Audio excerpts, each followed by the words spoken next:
Hello student, तो आज हम लोग बात करेंगे इनऑर्गेनिक रिएक्शंस में जो क्लास 9th और 10th के लिए बहुत ज़्यादा इंपॉर्टेंट है। और आज हम लोग बात करेंगे how to do chemical reactions. Chemical reactions कैसे होते हैं उनके बारे में आज हम लोग सीखेंगे और पूरा एक वीडियो में कंप्लीट होगा। क्लास 9, 10, 11, 12 वाले स्टूडेंट को भी बहुत ज़्यादा प्रॉब्लम होता है कि केमिकल रिएक्शंस को कैसे किया जाता है। तो पूरा एकदम बेसिक से हम लोग बात शुरू करेंगे कि केमिकल रिएक्शंस को करने के लिए किन किन चीज़ों की जरूरत होती है। देखिए, ये स्पेशली हम लोग इनऑर्गेनिक रिएक्शंस का बात करेंगे। तो सबसे पहले इसमें बेसिक देखते हैं, कोई भी केमिकल रिएक्शंस को हम लोग इक्वेशन बनाते हैं तो कैसे लिखा जाता है किसी एलिमेंट के बारे में। तो क्लास 9 के चैप्टर्स में एटम्स एंड मॉलिक्यूल में कुछ दिया हुआ है, एक टर्म है एटॉमिसिटी।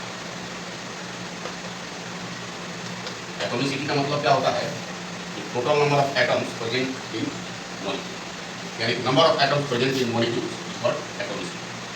तो इसमें सबसे इंपॉर्टेंट पॉइंट है कि जितने भी मेटल्स होते हैं, जितने भी आपके मेटल्स हैं, ये आपके मोनो एटॉमिक,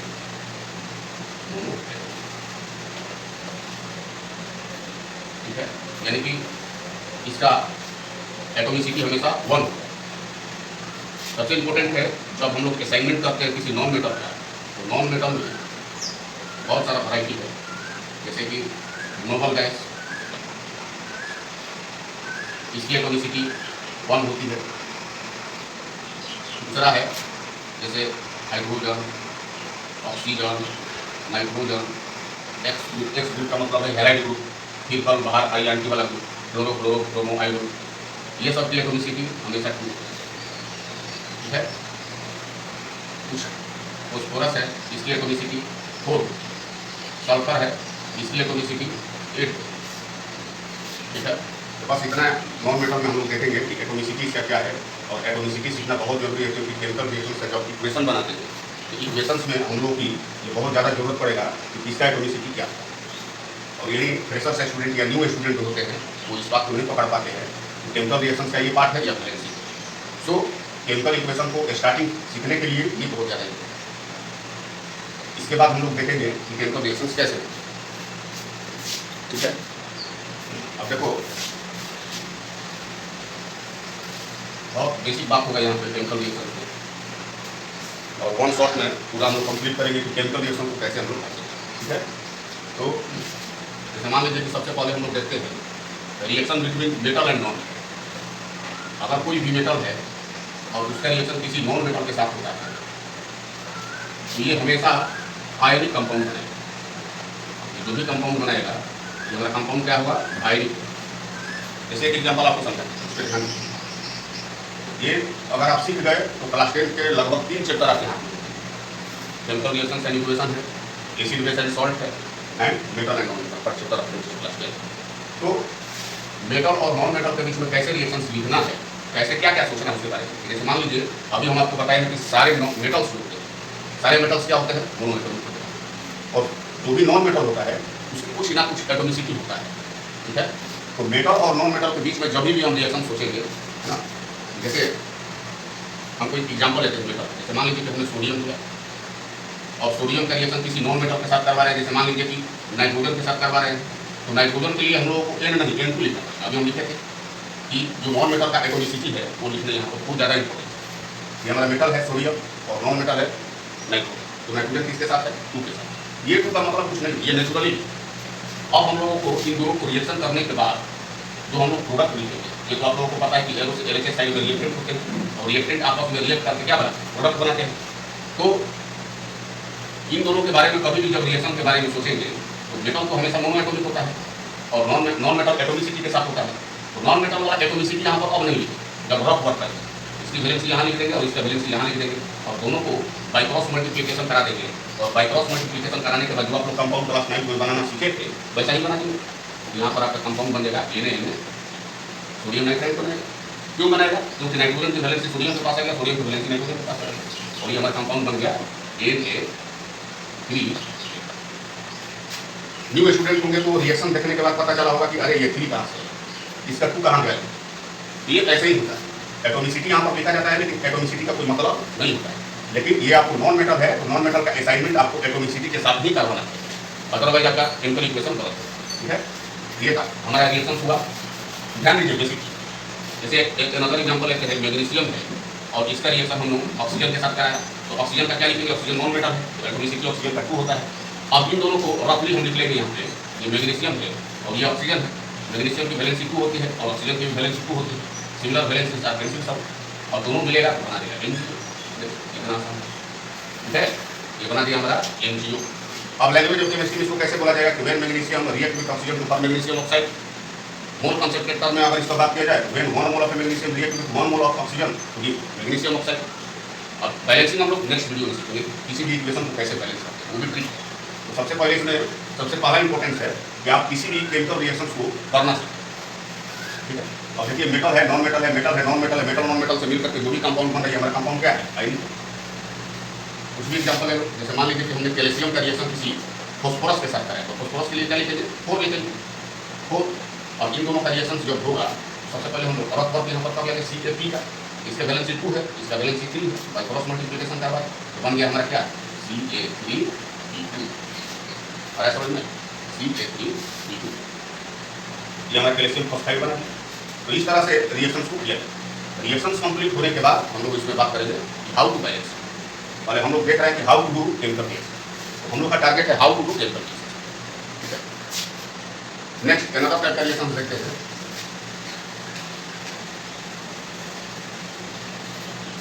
अब देखिए, जैसे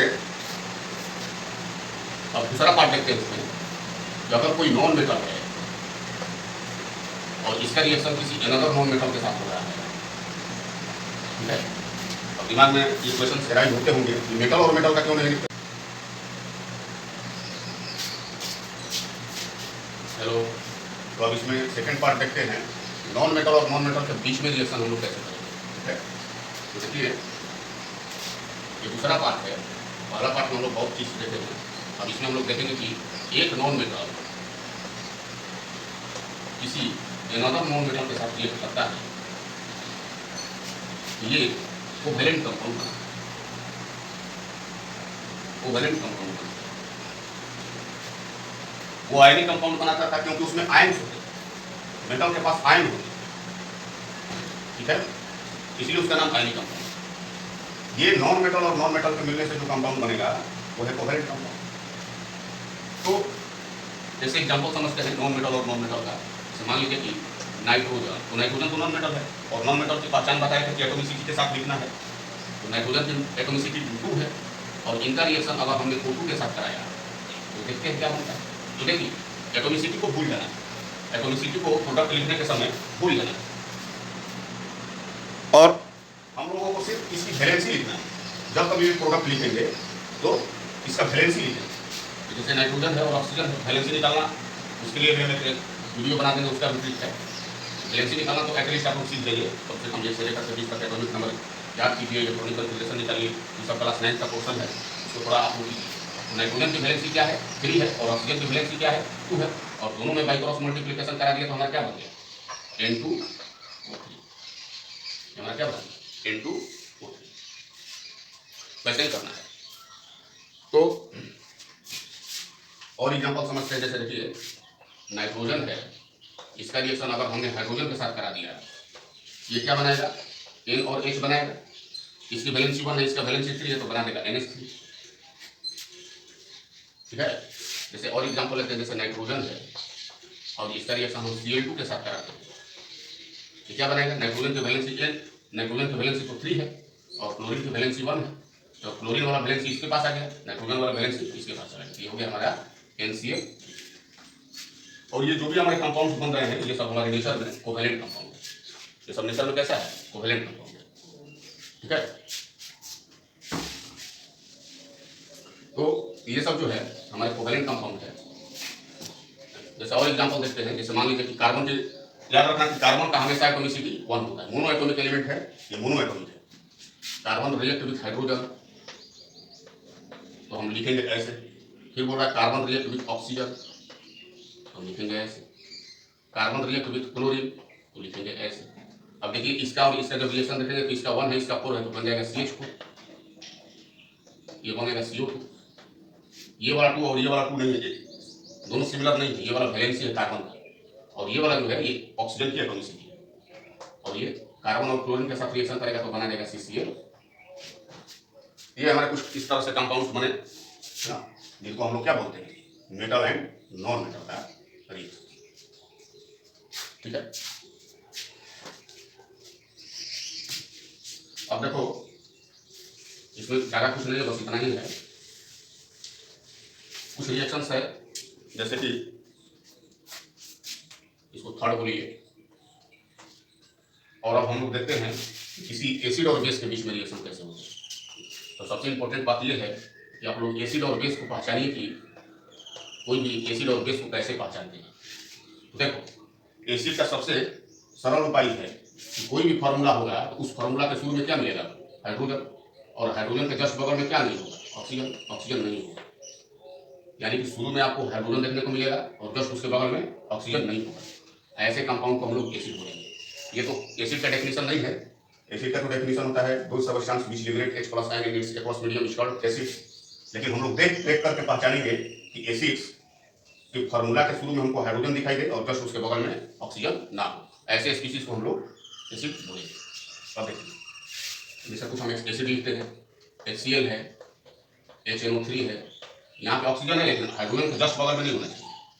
फिर है HBr है, HI है, HCl है, H2SO4 है, ठीक है, H2CO3 है। ये सब देख सकते हैं कि शुरू में सबका क्या है, हाइड्रोजन, और जस्ट उसके बगल में क्या नहीं, ऑक्सीजन नहीं। ये सब क्या है, एसिड्स। अब एसिड्स को कैसे हम लोग तोड़ते हैं ये यहाँ पे इंपॉर्टेंट है। एसिड को हम लोग कैसे तोड़ते हैं ये यहाँ पर इंपॉर्टेंट है। तो ये काम करना है यहाँ पे कि जो भी एसिड्स है, एसिड्स का जो H है, H को अलग कर देंगे और बाकी वाले जो पार्ट है उसको हम अलग करेंगे। तो बताइए इसमें H को अलग किए तो Cl अलग हो गया, इसमें H अलग किए तो NO3 अलग हुआ, इसमें H अलग किए तो Br अलग हो गया, इसमें देखो H और I अलग अलग होगा, H और Cl अलग अलग होगा, इसमें H और SO4, इसमें H और Cl। देख रहे हैं, चूंकि हाइड्रोजन के ऊपर पॉजिटिव चार्ज होता है तो सारे हाइड्रोजन के ऊपर पॉजिटिव चार्ज होगा और बाकी जो बगल वाले हैं उनके ऊपर नेगेटिव चार्ज होगा, और सबके बीच में तो प्लस है, ये टूट गया है, डिसोसिएट हुए हैं मॉलिक्यूल। जब कभी भी एसिड डिसोसिएट होते हैं तो H+ आयन निकालते हैं। ये बात इंपॉर्टेंट है, इसको नोट डाउन करो। ये हमारा एसिड का पहचान है। अब सीखते हैं कि बेस कैसे पहचानेंगे। बेस, तो बेस का पहचान है। अब देखिए बेस को कैसे पहचानते हैं। वैसे तो डेफिनेशन आता है कि bases are those which liberate OH- in aqueous medium, लेकिन वो सब हम लोग को यहाँ पर मतलब है नहीं। हम लोग को सीख रहे हैं how to do chemical reactions. तो how to do chemical reactions में हम लोग ट्रिक से सीखते हैं। तो अगर OH ग्रुप लास्ट में है, अगर किसी फॉर्मूला के लास्ट में आपको क्या दिखाई देता है, एक के साथ OH लास्ट में, उसको बेस बोलते हैं। उसको क्या बोलते हैं हम, बेस। जैसे एग्जांपल है NaOH, KOH, COH का होल ट्वाइस, ALOH का होल थ्राइस। ठीक है, देख रहे हैं आप, इस सबका लास्ट में क्या है, OH, और लास्ट में OH एक साथ आपको दिखाई दे रहे तो उसको क्या बोलते हैं, बेस। अगर हम बेस को तोड़ते हैं, देखिए इसको, अगर हम बेस को तोड़ते हैं तो OH को एक साथ लिखो, सबका OH को अलग कर दो। यहाँ पे देखो सबका OH को हम अलग कर दिए और जो बाकी पार्ट है उसको अलग लिखते हैं। ठीक है, और चूंकि OH का वैलेंसी -1 होता है, हाइड्रोक्साइड आयन है, ये हाइड्रोक्साइड है, इसके ऊपर कौन सा चार्ज है, नेगेटिव, तो बगल वाले का कौन सा चार्ज होगा, पॉजिटिव। अब यहाँ पर आप लोग चोरी कर सकते हैं कि OH कितना मूल में है। अब देखिए यहाँ पर कैल्शियम हाइड्रोक्साइड को ब्रैकेट में 2 लिखा हुआ है, इसका मतलब जरूर है कि कैल्शियम की वैलेंसी। यहाँ पर OH का होल थ्राइस लिखा हुआ है, इसका मतलब कि एल्यूमिनियम की वैलेंसी। तो टूटने के बाद सब लोग अपना अपना जिम्मेवारी संभालेगा। ठीक है, ये K+ है, ये Ca+2 हो जाएगा, ये Al+3 हो जाएगा। तो हमारे बेस जब टूटते हैं तो ऐसे दिखाई देते हैं, और एसिड जब टूटते हैं तो आप लोग देख लीजिए कैसे होते हैं। अब चलिए एसिड और बेस को मिला के फिर एक नया रिएक्शन सीखेंगे, और उस रिएक्शन का नाम होगा न्यूट्रलाइजेशन। ठीक है, उस रिएक्शन का नाम होगा न्यूट्रलाइजेशन। ठीक है, तो देखो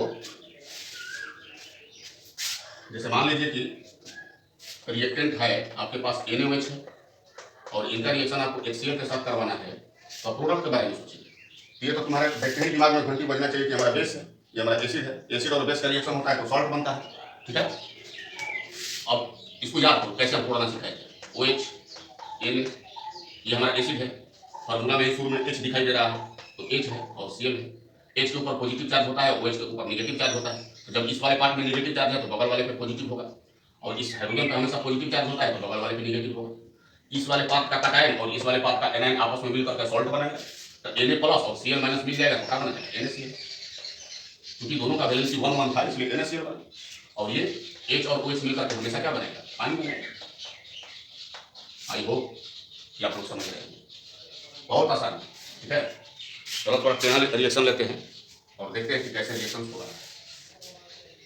जैसे मान लीजिए कि यहाँ पर लिखा है CaOH का whole twice plus H3PO4, calcium hydroxide और फॉस्फोरिक एसिड के बीच में रिएक्शन हो रहा है।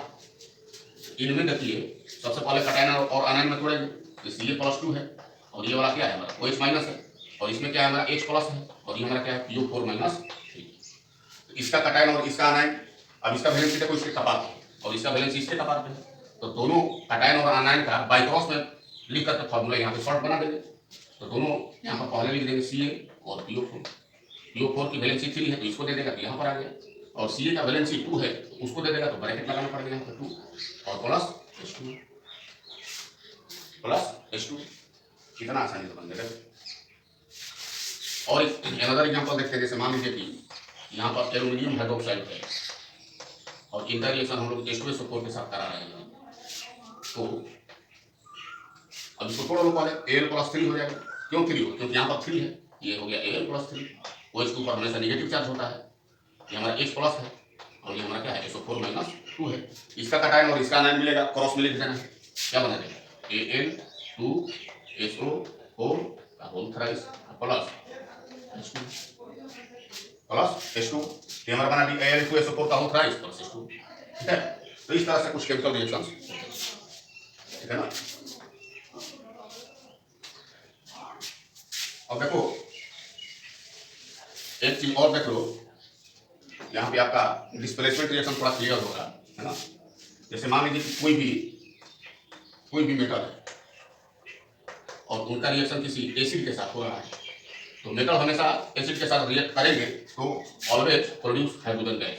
ये बनाएगा क्या, सॉल्ट बनाएगा एंड एलिमिनेट हाइड्रोजन गैस। इस बात को रखिए कि जब कभी भी मेटल किसी एसिड के साथ आएगा तो हाइड्रोजन गैस को डिस्प्लेस कर देगा, ठीक है।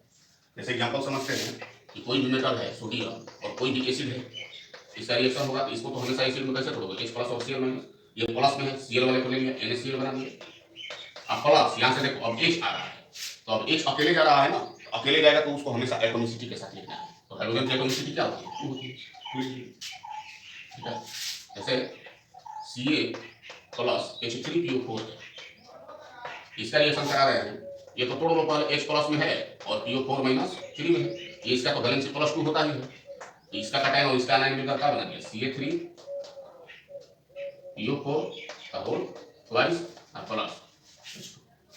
तो इस तरह से हम लोग केमिकल रिएक्शंस को करते हैं, ठीक है। ये तो आसान है, जब मेटल और एसिड के बीच में रिएक्शन करवाना हो तो सारा मेटल्स एक कॉपर, प्लेटिनम और गोल्ड को छोड़ करके सारे हाइड्रोजन गैस को डिस्प्लेस करने के कैपेबल होते हैं, लेकिन वो सब उनका रिएक्टिविटी थोड़ा बहुत लो होता है, इसलिए हाइड्रोजन गैस को डिस्प्लेस नहीं कर पाते। Special metal to metal displacement पूछा जाता है बोर्ड CBSE बोर्ड में 10th में, तो उसके लिए एक चीज आप याद रखिएगा, एक रिएक्टिविटी सीरीज होता है, ठीक है। रिएक्टिविटी सीरीज को याद करके तब हम लोग रिएक्शंस के बारे में सोचेंगे, है ना। जैसे एक कोड वाइज कोड है, इसको याद करो। जैसे केदार, नाक, का, माली, आलू, जरा, फीका, पकाता है। केदारनाथ का माली आलू जरा फीका पकाता है, एक कोड है। जैसे कि पोटेशियम है, सोडियम है, कैल्शियम है, मैग्नीशियम है, एल्यूमिनियम है, जिंक है, आयरन है, लेड है और हाइड्रोजन है। इससे पता चल रहा है कि हाइड्रोजन से ये जितने भी मेटल्स हैं ये ज्यादा रिएक्टिव है। मतलब ये हुआ कि जितने भी हमारे एलिमेंट्स हैं, जितने भी हमारे मेटल्स हैं, इनके पास कैपेसिटी है हाइड्रोजन गैस को डिस्प्लेस करने की। लेकिन अब हाइड्रोजन गैस से जो भी नीचे मेटल्स आएंगे वो एसिड के साथ रिएक्शन नहीं करेंगे, वो एसिड के साथ रिएक्शन नहीं करेंगे। ठीक है, तो देखो अब जैसे एग्जाम्पल समझते हैं। जैसे मान लीजिए कि दिया हुआ है कि Na प्लस AgSO4 के साथ रिएक्शन कराना है। अब देखो सोडियम यहाँ पे है, आयरन यहाँ पे, सोडियम स्ट्रॉन्ग है, ज्यादा रिएक्टिव है आयरन से, इसलिए इसको डिस्प्लेस कर देगा। इसके पास ज्यादा स्ट्रेंथ होना चाहिए और इसको ज्यादा स्ट्रेंथ रखने के लिए रिएक्टिविटी सीरीज में ऊपर होना चाहिए, ये आराम से डिस्प्लेस कर देगा। तो डिस्प्लेस करने के बाद ये अपना वैलेंसी के साथ लिख देगा Na2SO4 प्लस Fe। बस समझ में आ रहा है, Na2SO4 प्लस Fe। जैसे मान लीजिए कि हमने लिखा है कि ApSO4 में हमने Cu डाल दिया है, देखो Cu इसके नीचे होता है। अब Cu के पास टेंडेंसी नहीं है कि Fe को डिस्प्लेस करे, इसलिए ये रिएक्शन आपका नहीं होगा। लेकिन यही रिएक्शन आपका इस तरह से देते कि CuSO4 प्लस Fe, तब ये आपका रिएक्शन प्रोसीड होगा और ये रिएक्शन बना देगा आपका FeSO4 प्लस Cu। ठीक है, तो इस पे क्लास 10 में बहुत ज्यादा डिस्प्लेसमेंट रिएक्शन पे सवाल पूछे जाते हैं और आप लोग से पूछा जाता है कि रिएक्टिविटी सीरीज आपको पता है कि नहीं, इसको नोट डाउन कीजिएगा और इसी तरह से डिस्प्लेसमेंट रिएक्शन होगा। अब नेक्स्ट वीडियो में हम लोग बात करेंगे types of reaction and characteristics of chemical reaction, जो भी वो भी एक शॉर्ट में होगा, पूरा केमिकल रिएक्शन पूरा क्लियर हो जाएगा। करेगा तो बना देगा CCl। ये हमारे कुछ इस तरह से कंपाउंड्स बने है ना, जिनको हम लोग क्या बोलते हैं, मेटल एंड नॉन मेटल का रिएक्शन। ठीक है, अब देखो इसमें ज्यादा कुछ नहीं है, बस इतना ही है। कुछ रिएक्शंस है जैसे कि इसको थर्ड बोलिए, और अब हम लोग देखते हैं किसी एसिड और बेस के बीच में रिएक्शन कैसे होते हैं। तो सबसे इंपॉर्टेंट बात यह है कि आप लोग एसिड और बेस को पहचानिए कि कोई भी एसिड और बेस को कैसे पहचानते हैं। तो देखो एसिड का सबसे सरल उपाय है कि कोई भी फार्मूला होगा तो उस फार्मूला के शुरू में क्या मिलेगा, हाइड्रोजन, और हाइड्रोजन के जस्ट बगल में क्या नहीं होगा, ऑक्सीजन, ऑक्सीजन नहीं होगा। यानी कि शुरू में आपको हाइड्रोजन देखने को मिलेगा और जस्ट उसके बगल में ऑक्सीजन नहीं होगा। ऐसे कंपाउंड को हम लोग एसिड बोलेंगे। ये तो एसिड का डेफिनेशन नहीं है, एसिड का तो डेफिनेशन होता है दो substance which liberate H plus ion in its aqueous medium is called acid. लेकिन हम लोग देख करके पहचानेंगे कि एसिड्स के फार्मूला के शुरू में हमको हाइड्रोजन दिखाई दे और जस्ट उसके बगल में ऑक्सीजन ना हो, ऐसे स्पीशीज को हम लोग एसिड बोलेंगे। अब देखिए जैसे कुछ हम एसिड लिखते हैं, HCl है, HNO3 है, यहाँ पे ऑक्सीजन है लेकिन हाइड्रोजन के जस्ट बगल में नहीं होना चाहिए। फिर है HBr है, HI है, HCl है, H2SO4 है, ठीक है, H2CO3 है। ये सब देख सकते हैं कि शुरू में सबका क्या है, हाइड्रोजन, और जस्ट उसके बगल में क्या लें, ऑक्सीजन लें। ये सब क्या है, एसिड्स। अब एसिड्स को कैसे हम तोड़ते हैं ये यहाँ पे इंपॉर्टेंट है। एसिड को हम लोग कैसे तोड़ते हैं ये यहाँ पर इंपॉर्टेंट है। तो ये काम करना है यहाँ पे कि जो भी एसिड्स है, एसिड्स का जो H है, H को अलग कर देंगे और बाकी वाले जो पार्ट है उसको हम अलग करेंगे। तो बताइए इसमें H को अलग किए तो Cl अलग हो गया, इसमें H अलग किए तो NO3 अलग हुआ, इसमें H अलग किए तो Br अलग हो गया, इसमें देखो H और I अलग अलग होगा, H और Cl अलग अलग होगा, इसमें H और SO4, इसमें H और Cl। देख रहे हैं, चूंकि हाइड्रोजन के ऊपर पॉजिटिव चार्ज होता है तो सारे हाइड्रोजन के ऊपर पॉजिटिव चार्ज होगा और बाकी जो बगल वाले हैं उनके ऊपर नेगेटिव चार्ज होगा, और सबके बीच में तो प्लस है, ये टूट गया है, डिसोसिएट हुए हैं मॉलिक्यूल। जब कभी भी एसिड डिसोसिएट होते हैं तो H प्लस आयन निकालते हैं। ये बात इंपॉर्टेंट है, इसको नोट डाउन करो। ये हमारा एसिड का पहचान है। अब सीखते हैं कि बेस कैसे पहचानेंगे। बेस, तो बेस का पहचान है। अब देखिए बेस को कैसे पहचानते हैं। वैसे तो डेफिनेशन आता है कि bases are those which liberate OH minus in aqueous medium, लेकिन वो सब हम लोग को यहाँ पर मतलब है नहीं। हम लोग को सीख रहे हैं how to do chemical reactions. तो how to do chemical reactions हम लोग ट्रिक से सीखते हैं। तो अगर OH ग्रुप लास्ट में है, अगर किसी फॉर्मूला के लास्ट में आपको क्या दिखाई देता है, एक के साथ OH लास्ट में, उसको बेस बोलते, उसको क्या बोलते हैं हम, बेस। जैसे एग्जांपल है NaOH, KOH, COH का होल ट्वाइस, ALOH का होल थ्राइस। ठीक है, देख रहे हैं आप, इस सबका लास्ट में क्या है, OH। और लास्ट में OH एक साथ आपको दिखाई दे रहे तो उसको क्या बोलते हैं? बेस। अगर हम बेस को तोड़ते हैं, देखिए इसको, अगर हम बेस को तोड़ते हैं तो OH को एक साथ लिखो, सबका OH को अलग कर दूँ यहाँ पे, देखो सबका OH को हम अलग कर दिए, और जो बाकी पार्ट है उसको अलग लिखते हैं, ठीक है। और चूंकि OH का वैलेंसी -1 होता है, हाइड्रोक्साइड आयन है, ये हाइड्रोक्साइड है, तो इसके ऊपर कौन सा चार्ज है? नेगेटिव। तो बगल वाले का कौन सा चार्ज होगा? पॉजिटिव। अब यहाँ पर आप लोग चोरी कर सकते हैं कि OH कितना मोल में है। अब देखिए यहाँ पर कैल्शियम हाइड्रोक्साइड को ब्रैकेट में 2 लिखा हुआ है, इसका मतलब जरूर है कि कैल्शियम की वैलेंसी। यहाँ पर OH का होल थ्राइस लिखा हुआ है, इसका मतलब कि एल्यूमिनियम की वैलेंसी। तो टूटने के बाद सब लोग अपना अपना जिम्मेवारी संभालेगा, ठीक है। ये K+ है, ये Ca+2 हो जाएगा, ये Al+3 हो जाएगा। तो हमारे बेस जब टूटते हैं तो ऐसे दिखाई देते हैं, और एसिड जब टूटते हैं तो आप लोग देखिए कि कैसे होते हैं। अब चलिए एसिड और बेस को मिला के फिर एक नया रिएक्शन सीखेंगे, और उस रिएक्शन का नाम होगा न्यूट्रलाइजेशन, ठीक है। उस रिएक्शन का नाम होगा न्यूट्रलाइजेशन रिएक्शन, ठीक है। तो देखो, जैसे मान लीजिए कि रिएक्टेंट है आपके पास NaOH है, और इनका रिएक्शन आपको HCl के साथ करवाना है, तो प्रोडक्ट के बारे में सोचिए। ये तो तुम्हारे देखते ही दिमाग में घंटी बजना चाहिए कि हमारा बेस है, ये हमारा एसिड है, एसिड और बेस का रिएक्शन होता है तो सॉल्ट बनता है, ठीक है। अब इसको याद करो कैसे हम तोड़ना सिखाएंगे। OH Na, ये हमारा एसिड है, फार्मूला में शुरू में H दिखाई दे रहा है, तो H है और Cl है। H के ऊपर पॉजिटिव चार्ज होता है, OH के ऊपर नेगेटिव चार्ज होता है। तो जब इस वाले पार्ट में नेगेटिव चार्ज है तो बगल वाले पे पॉजिटिव होगा, और इस हाइड्रोजन का हमेशा पॉजिटिव चार्ज होता है तो बगल वाले पे नेगेटिव होगा। इस वाले पार्ट का कैटायन और इस वाले पार्ट का एनायन आपस में मिलकर के सॉल्ट बनाएगा, तो Na+ और Cl- मिल जाएगा तो क्या बना जाएगा? NaCl। क्योंकि दोनों का वैलेंसी 1 था इसलिए NaCl बना, और ये H और OH मिलकर के हमेशा क्या बनेगा? पानी बनेगा। आई होप कि आप लोग समझ रहे हैं, बहुत आसान है, ठीक है। चलो थोड़ा चैनल रिएक्शन लेते हैं और देखते हैं कि कैसे रिएक्शन हो रहा है। जैसे मान लीजिए कि यहाँ पर लिखा है CaOH का whole twice plus H3PO4, calcium hydroxide और फॉस्फोरिक एसिड के बीच में रिएक्शन हो रहा है। इनमें देखिए सबसे पहले कैटायन और आनायन में तोड़ेंगे, तो Ca+2 है, और ये वाला क्या है हमारा OH- है, और इसमें क्या है हमारा H+ है, और ये हमारा क्या है PO4-3। इसका कैटायन और इसका आनायन, अब इसका वैलेंसी देखो इसके कपार पे और इसका वैलेंसी इसके कपार पे है, तो दोनों कैटायन और आनायन का बाई क्रॉस में लिख करके फॉर्मूला यहाँ पे शॉर्ट बना देंगे। तो दोनों यहाँ पर पहले लिख देंगे Ca और PO4 की वैलेंसी 3 है तो इसको दे देगा तो यहाँ पर आ गया, और Ca का वैलेंसी 2 है तो उसको दे देगा तो ब्रैकेट लगाना पड़ेगा यहाँ पर 2 और प्लस H2। कितना आसानी से बन जाएगा। और अनदर एग्जांपल देखते हैं, जैसे मान लीजिए कि यहाँ पर एल्यूमिनियम हाइड्रोक्साइड है और इनका रिएक्शन हम लोग H2SO4 के साथ करा रहे हैं, तो अब इसको थोड़ा लोग पहले Al+3 हो जाएगा। क्यों 3 हो? क्योंकि यहाँ पर 3 है, ये हो गया Al+3।